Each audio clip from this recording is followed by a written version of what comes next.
Hello everyone! Today I am going to be reviewing the third studio album by American heavy metal rock band Evanescence.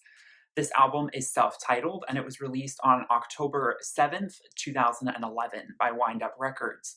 As I said, this is their third record. It comes after a 5-year hiatus off The Open Door. I have already reviewed The Open Door and Fallen on this channel, so after the video, check out in the description. I'll link those two reviews.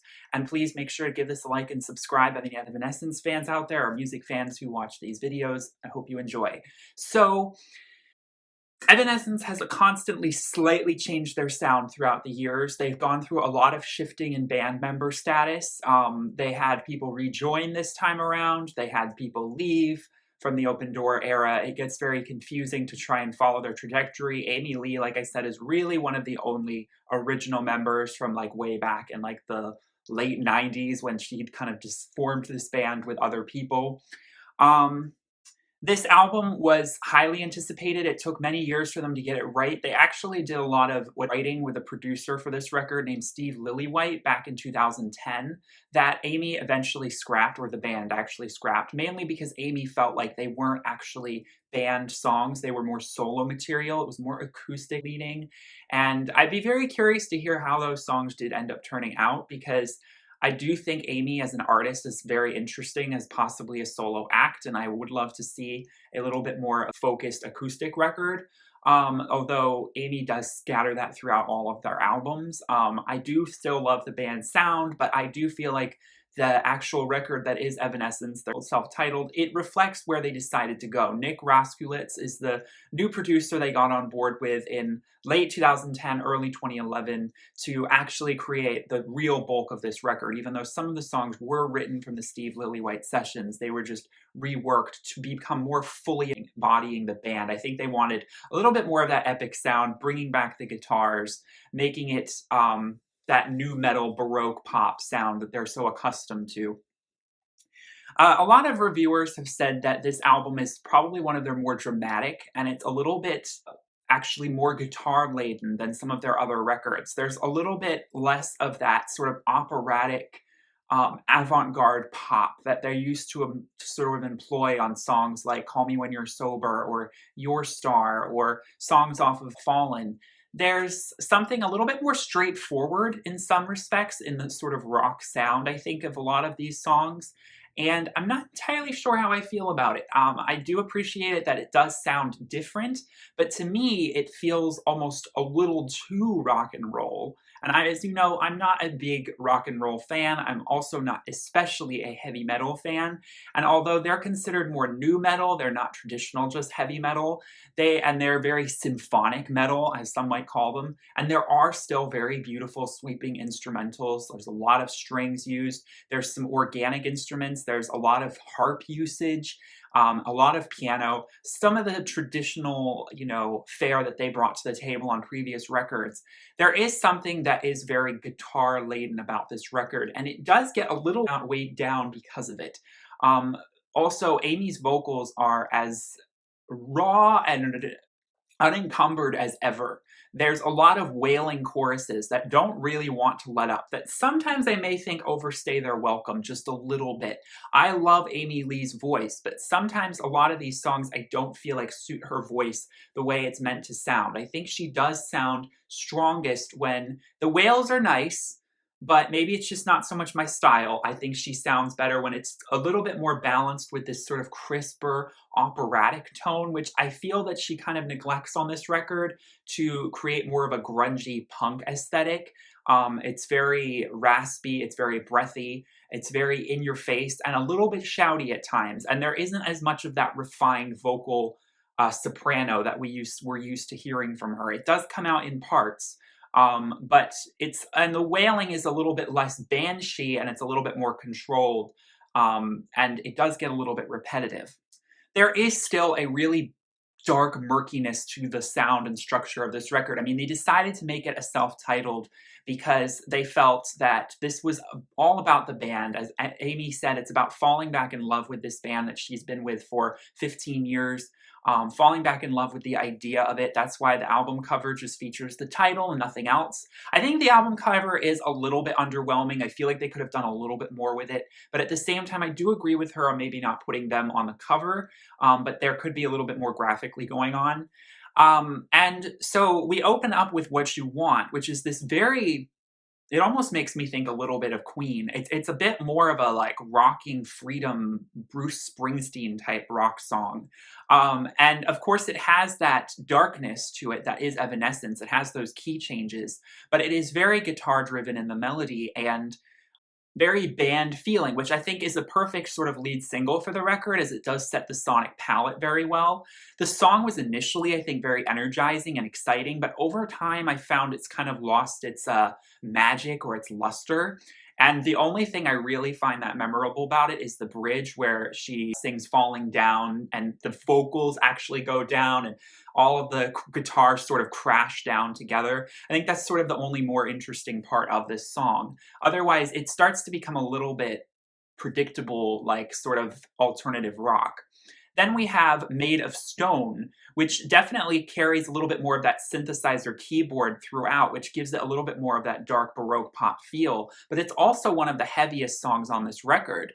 I do think the lyrics are a little hit or miss for me sometimes. I feel like they're a little too vague in parts. It's a lot about, feeling pain and wanting to escape that pain. And, with a band like Evanescence, you do run the gambit of possibly getting a little bit cliched with your lyrics. And unfortunately, in some territories, I feel like that does happen.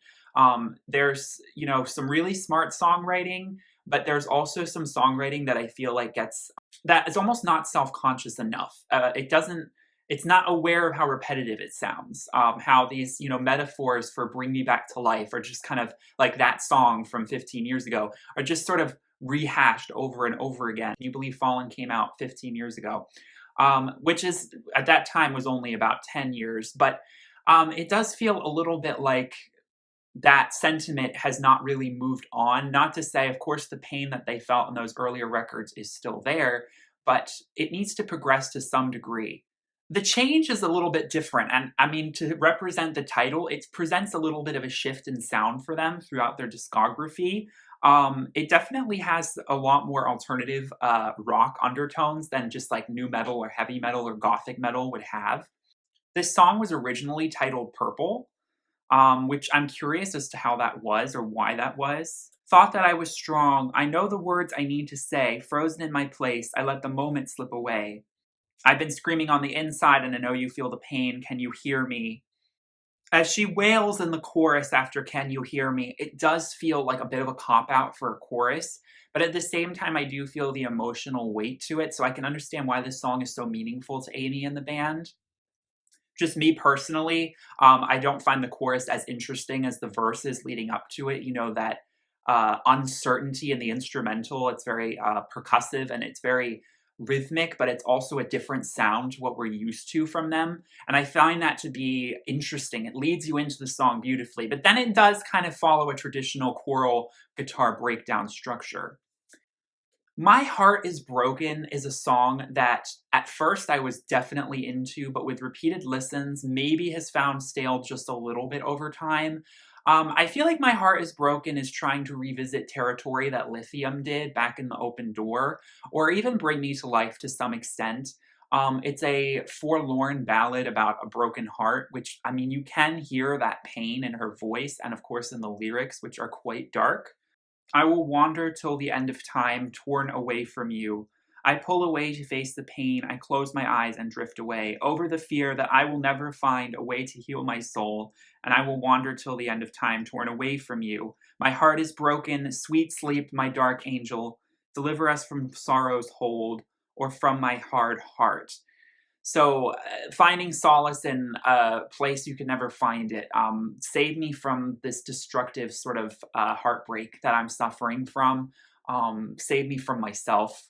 The battle cry that this song kind of calls for, like stand up and, fight for your love, fight for your heart, is apparent. And I do think that's what translates the best.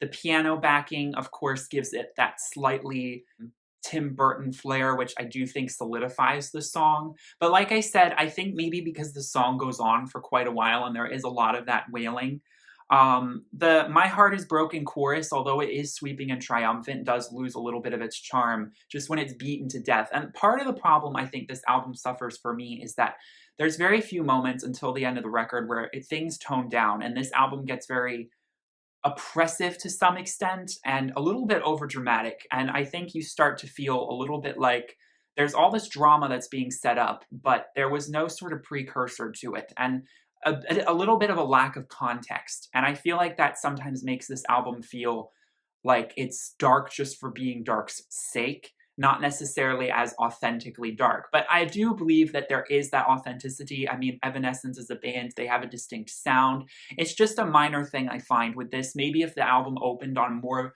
of a eerier kind of place setting kind of song where instead of it just starting out so bombastic, it was like a little bit more under your skin so that you kind of felt something so powerful right from the get-go, that with some really cutting lyrics, that would sort of help you in a frame of mind deal with some of the more triumphant like battle cries, because right now you're sort of like, what am I fighting against here?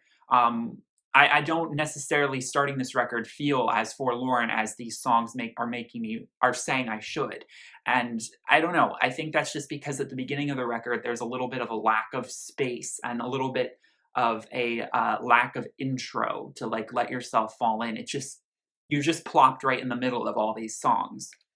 The Other Side was one of the songs when it was, I remember when these songs were sort of previewed back in the summer of 2011 that I was really interested in. I think it is a very catchy melody, one of the catchier melodies they've ever come up with. That double bass drum along with the churning guitar driven chorus with a little bit of a pop and, like I said, just a tinge of like some sort of, I don't want to say Springsteen because that's too far-fetched, but I do want to say like something a little bit more rock and roll influenced that is a little bit lacking on their previous records. I guess you would say that even though this is dark subject matter, the gothic nature is missing to some extent on some of these songs. And you still have the ethereal vocals, but it's different, you know, instrumentally, where they're coming from. Like I said, it is very much a band sound, and maybe because the older records, they still felt like a band sound, but they also felt like more of a gothic sort of mishmash of instrumentals. Maybe this just feels too acoustic band. Counting the days to meet you on the other side. I will always be waiting until the day that I see you on the other side. Come and take me home. About, of course, mortality. Someone's passed on. I'm not giving in. I want you back. Holding together by the shards of our past. Stole my heart away. I can't let you go. Break these chains and let me fly to you high above the world below. Over and over in my mind. Again, a very dramatic scene being played out by the lyrics here of the past as this sort of haunting chasm that we're trying to escape. That's a recurring theme, I think. The monotony and the mundane nature of existence, and how do we triumphantly rise above it? That is an overarching theme in all of Evanescence's work, but particularly in this album, it's the most, I think, clearly spelled out for you. Erase This is very up-tempo. I do love the start with the piano. I think it just keeps the rhythm going. With, again, whenever piano is involved, I'm always a little bit more interested. This song was originally called Vanilla. Again, I'm interested to see where those sort of more abstract titles came from to becoming just more of ending up becoming just the title because it was mentioned in the lyrics. I can't erase this life. It's too late to change your mind, even though this fragile world is tearing apart at the seams. We can't wash these sins away, this sinking feeling every day. I'm waking up in someone else's life. The song is an ode to depression. I mean, you do feel that depressive sort of, I've had enough, where do I go from here feeling. Is it so hard for you? Because it's so hard for me to believe that what we dreamed could ever come to life again, because I cannot erase this lie.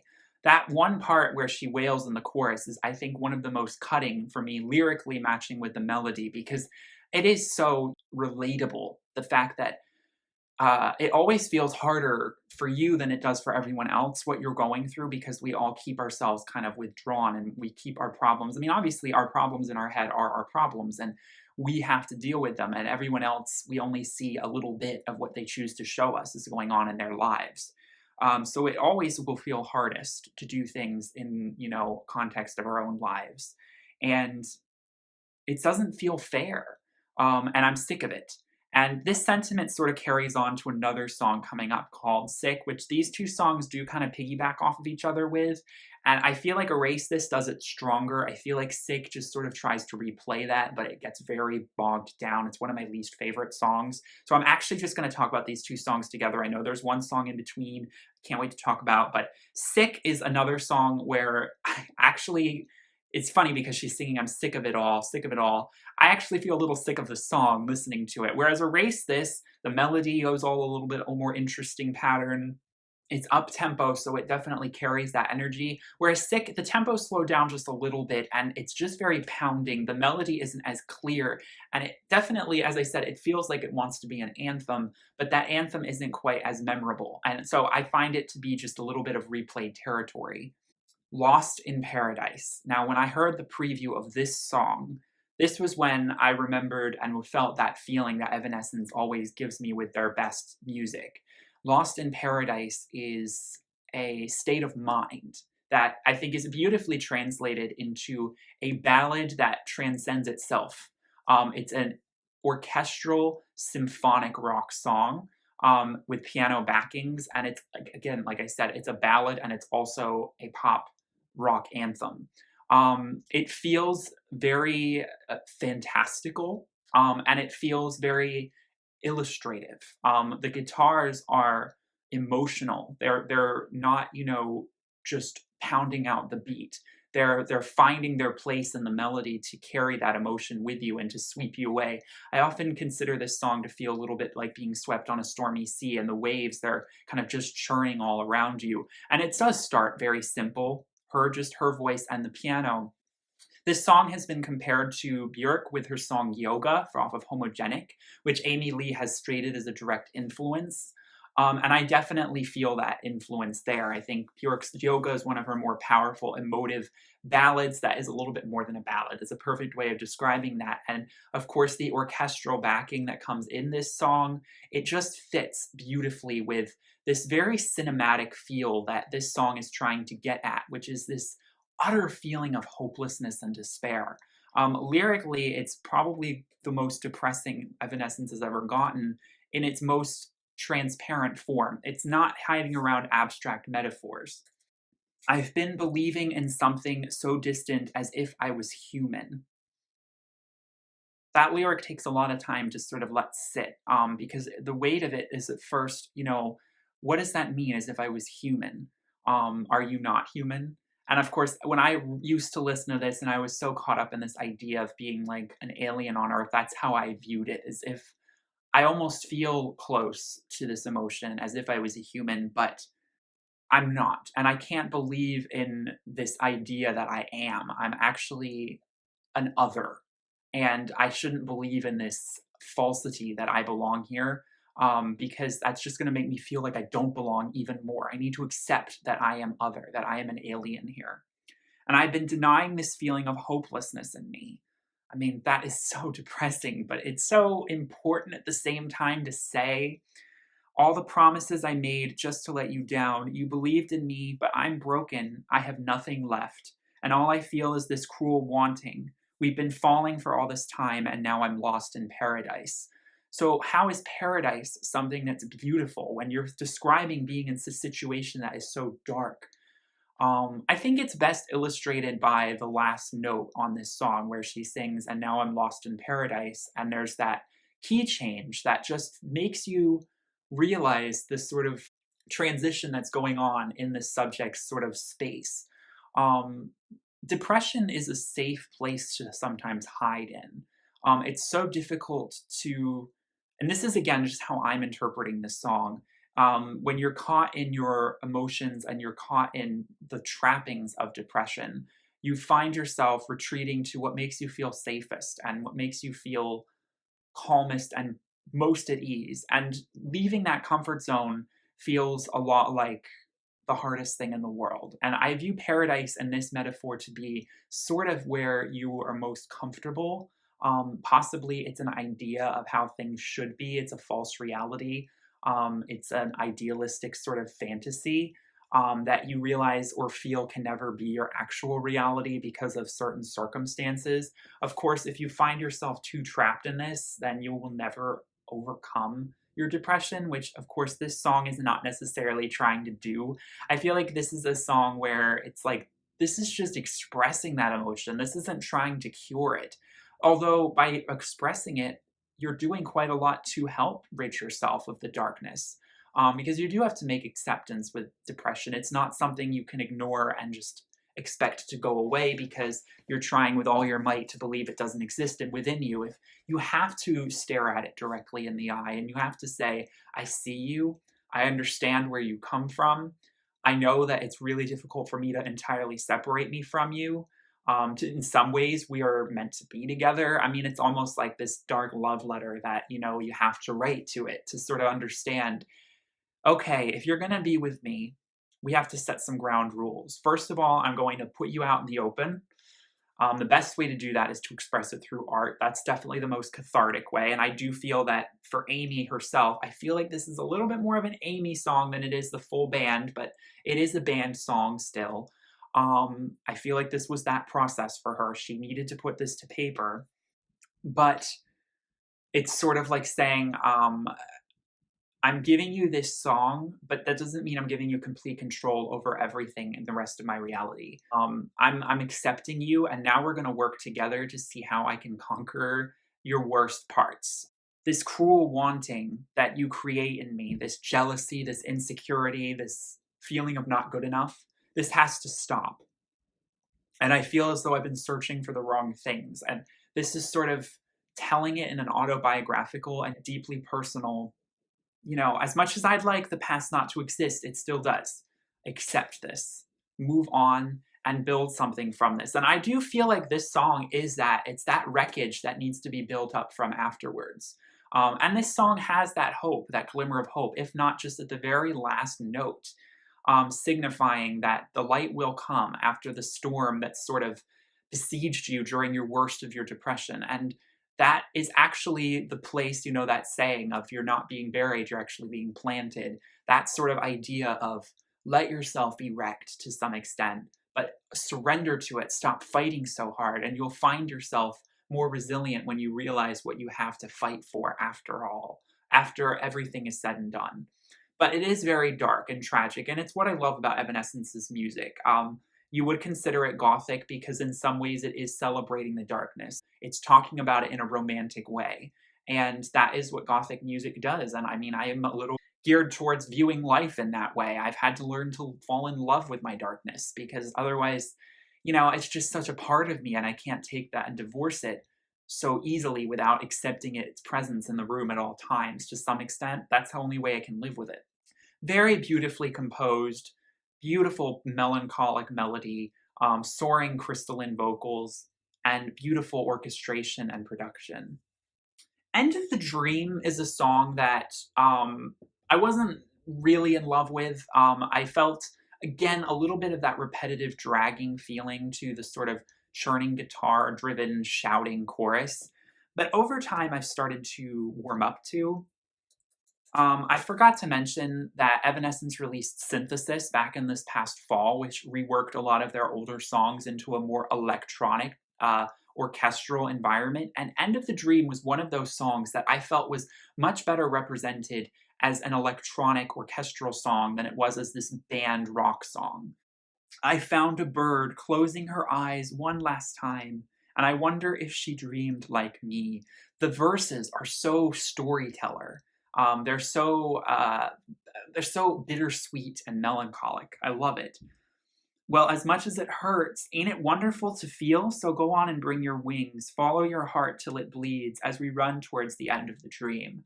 I think this brilliantly summarizes what Lost in Paradise is trying to get you to remember. Yes, it's all so beautiful and it hurts, but isn't it a blessing to just be alive? You know, this song is addressing that, you know, in some ways the dream is life and we just end up having to keep running. That's the goal. That's the essence of living. Follow your heart till it bleeds. You know, you may not want it to bleed, but you have to admit that there's the only way you're going to achieve like true happiness or is to take risks, to follow your heart endlessly. And eventually it will break, and that is death. And you know, eventually there is an ending, but you can't let that fact that there is an ending somewhere in the distance stop you from living and bringing life to its greatest potential. And that's what I think brings this message of hope more into the latter half of this record, even though it's still a very hopeless song, just as many of these songs are. I'm not afraid, I push through the pain, and I'm on fire. I'm resilient. I'm not afraid anymore. I accept the pain, I accept the darkness, I accept the heartache that may come as a side effect of living. We all have to do this. It's bittersweet, but it's life. Some people, it seems to be a lot easier for, but people who have depression and anxiety, not so much. I really do appreciate these sentiments on the record. If there's one song I'm really not that crazy about, it would have to be Oceans. Oceans is just a little bit too hard rock for me. It's not a genre that I'm insanely obsessed with, and I do feel like the wailing chorus, I just feel as though it's a little bit, it's just wailing for wailing's sake. The lyrics are very strong, however. Don't want to be the one to walk away, but I can't bear the thought of one more day. I think I finally understand what it means to be lost. Can't find the road to lead us out of this, a million miles from where we burned the bridge. Can't keep pretending everything's going to be all right, with the whole world falling down on me. Cross the oceans in my mind, find the strength to say goodbye. In the end, you can never wash the blood from your hands.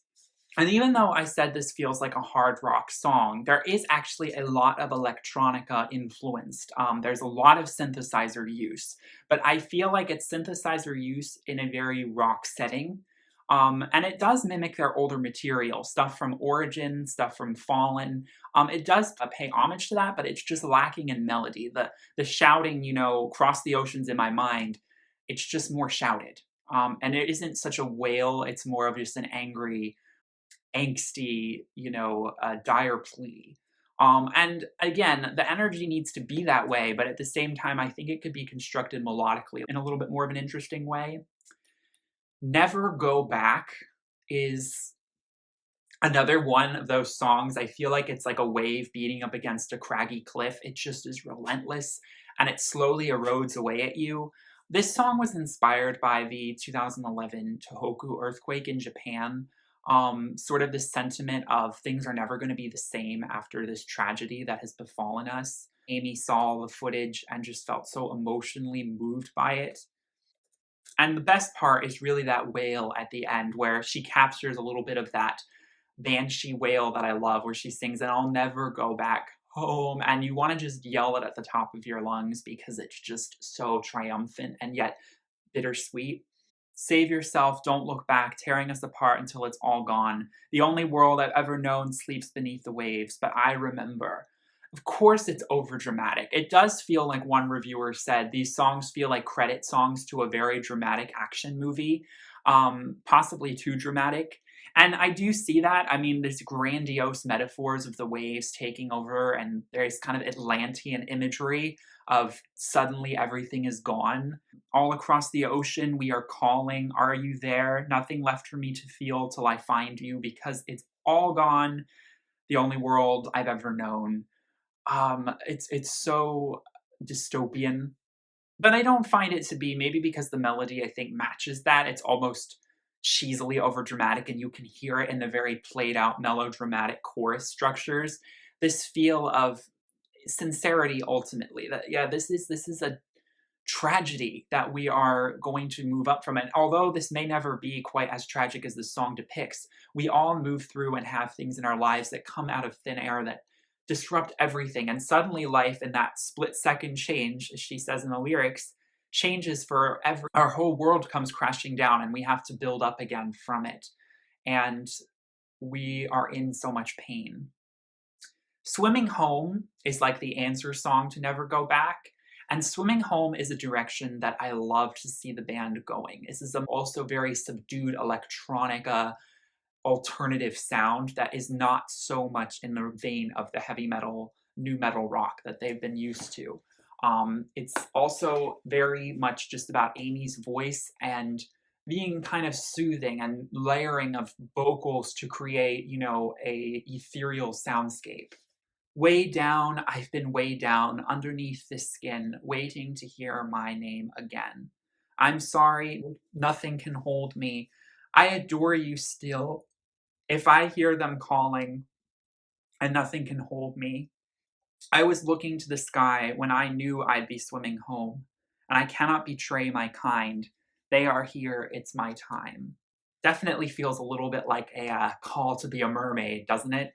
But beyond that obvious analogy, I feel this song is about accepting death. It is about accepting moving on and leaving someone, be it the end of a relationship, just the way we move from one phase of life to the other, be it living, leaving this earth permanently. It's reconciling all of that chaos that the previous song was all about. And it sort of just in a very calmly way addresses it. And I think there's that mystery and ethereal edge, which I think is classic Evanescence that I love is brought to the table. I love the use of the harp. I love the use of the synthetic uses of programming. I think this song speaks to a direction that this band is sort of trying to push for. And it's a good departure song, and it's a good closing song for the standard edition of this record. There are 4 bonus tracks, my favorites being New Way to Bleed and Secret Door. We also have Say You Will and Disappear. Those 2 songs are a little bit more traditional rock songs. They're a little bit more bombastic. Say You Will has that sort of jaded, hardcore feel to it. And they're not as memorable, though, for me melodically, as like New Way to Bleed is like this anthemic, epic, sweeping chorus with those moans that feel so anthemic that you want to just sing along to. And then Secret Door is this beautiful, haunting, enigmatic piece that is pure Amy Lee. I don't think the band had anything to do with this song besides production. I think that this was purely Amy's love child, and it's just her. I mean, she learned to play the harp for this song to just create this beautiful melody. And I think this is a song that she was more coming up with in the Steve Lillywhite sessions. And it's a song about dreams and about fairy tales and about escaping into your imagination. Turn out the lights, feed the fire till my soul breathes free. My heart is high as the waves above me.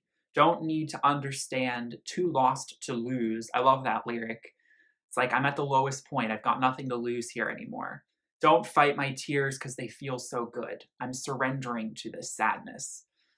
And I will remember how to fly, unlock the heavens in my mind, follow my love back through the same secret door. So I will use this place, this haven of my imagination as a weapon against my darkness and depression. And I'll remember how to get to it. I'll remember that secret door in my mind.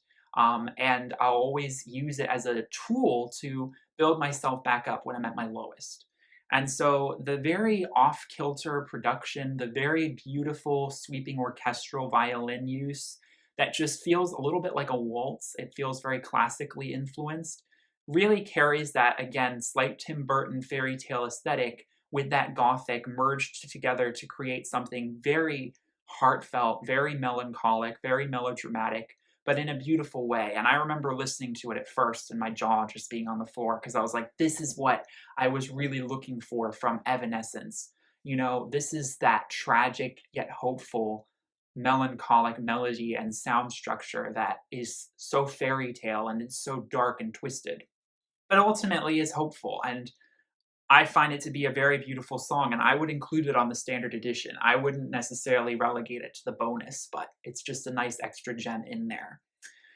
Overall, this album, although there's a lot of themes and allusions to darkness swallowing you over like the waves in the oceans, this album is about finding a way out of all that darkness, ultimately. And it feels very cathartic because of it. It feels like this ecstatic release of energy.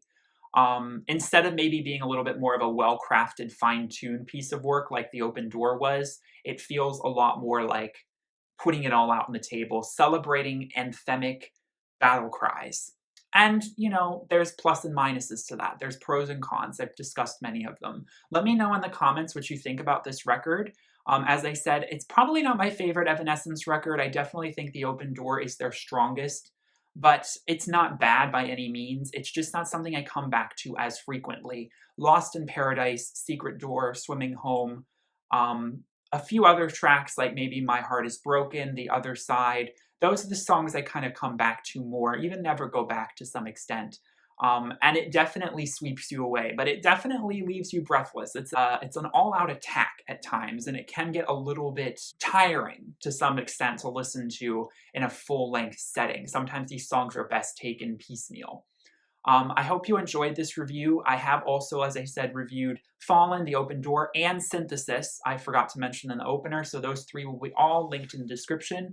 I also do plan on possibly going back into their earliest release, Origin, which was a release of demos.